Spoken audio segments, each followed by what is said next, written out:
Arctic की जमी हुई चादर के नीचे सदियों से एक राज दफन था।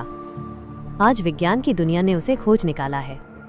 एक पुराना विमान जिसके भीतर कोई जमा हुआ है और उसके साथ एक रहस्यमय गोलाकार ढाल। ये सिर्फ शुरुआत है एक ऐसी कहानी की जो समय के पर्दे हटाकर हमें ले जाएगी दूसरे विश्व युद्ध की भयावहता में।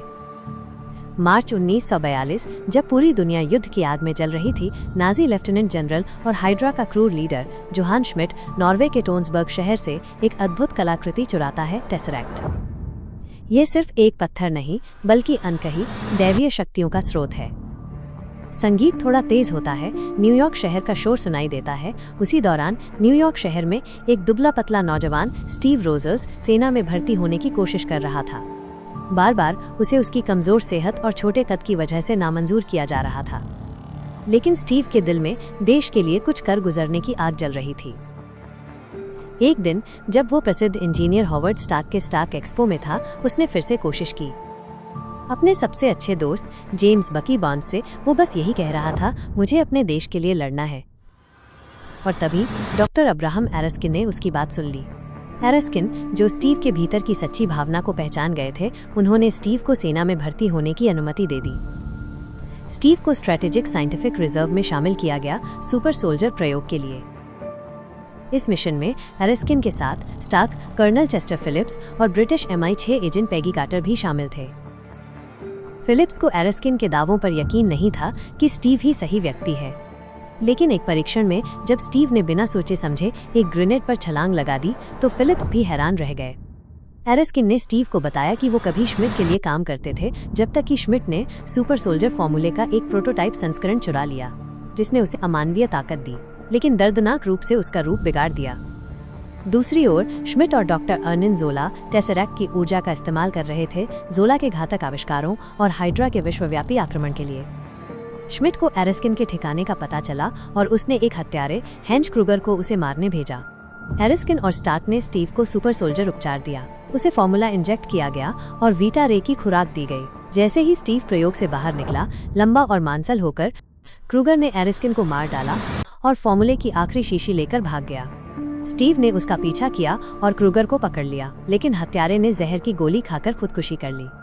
पीछा करने के दौरान शीशी भी नष्ट हो गई। एरस्किन की मौत और फॉर्मूले के खो जाने के बाद अमेरिकी सीनेटर ब्रांट ने स्टीव को कैप्टन अमेरिका के रूप में राष्ट्रव्यापी दौरे पर भेज दिया, ताकि वो युद्ध बांड को बढ़ावा दे सके, जबकि वैज्ञानिक उसके खून का अध्ययन करें और फॉर्मूले को फिर से बनाने की कोशिश करें।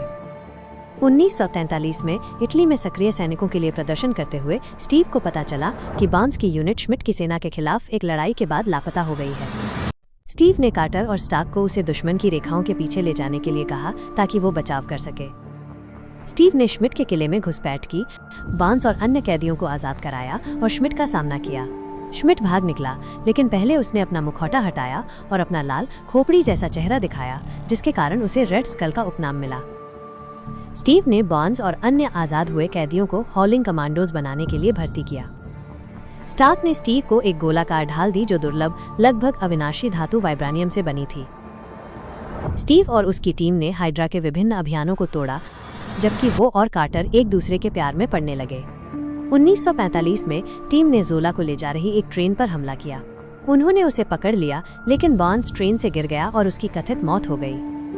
जोला से निकाली गई जानकारी का उपयोग करते हुए हाइड्रा का अंतिम गढ़ ढूंढ लिया गया और स्टीव ने श्मिट को प्रमुख अमेरिकी शहरों पर WMD का उपयोग करने से रोकने के लिए एक हमला किया।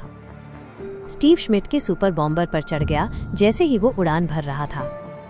बाद की लड़ाई के दौरान टेसरैक्ट अपने कंटेनर से आजाद हो गया और श्मिट ने उसे उठा लिया, जिससे अंतरिक्ष में एक पोर्टल खुल गया जिसके माध्यम से उसे खींच लिया गया। टेसरैक्ट विमान से जलकर समुद्र में गिर गया। विमान को बिना उसके हथियारों के विस्फोट के जोखिम के बिना उतारने का कोई रास्ता न देखकर स्टीव ने कार्टर को अलविदा कहने के लिए रेडियो किया और आर्कटिक में दुर्घटनाग्रस्त हो गया। युद्ध समाप्त होने के बाद स्टार्क ने टेसरैक्ट को समुद्र तल से बरामद कर लिया, लेकिन विमान का पता नहीं लगा सके और स्टीव को मृत मान लिया गया। रोजर्स 1940 के दशक के स्टाइल वाले अस्पताल के कमरे में जागता है। एक बेसबॉल खेल का रेडियो प्रसारण सुनकर, जिसमें उसने 1941 में भाग लिया था, रोजर्स को संदेह होता है और वह कमरे से भाग जाता है। वो खुद को समकालीन टाइम्स स्क्वायर में पाता है, जहां शील्ड के निदेशक निक फ्यूरी उसे सूचित करते हैं कि वो लगभग 70 सालों से सोया हुआ था। और एक पोस्ट क्रेडिट सीन में फ्यूरी स्टीव रोजर्स से मिलता है और उसे एक ऐसे मिशन का प्रस्ताव देता है जिसके पूरे विश्व पर प्रभाव होंगे। यह थी कैप्टन अमेरिका की कहानी, एक ऐसा नायक जो समय से भी आगे निकल गया। अगर आपको ये कहानी पसंद आई तो कृपया हमारे चैनल को लाइक करें और सब्सक्राइब करना न भूलें। और हमें कमेंट्स में ज़रूर बताएं अगली कौन सी फिल्म का प्लॉट आप सुनना चाहेंगे।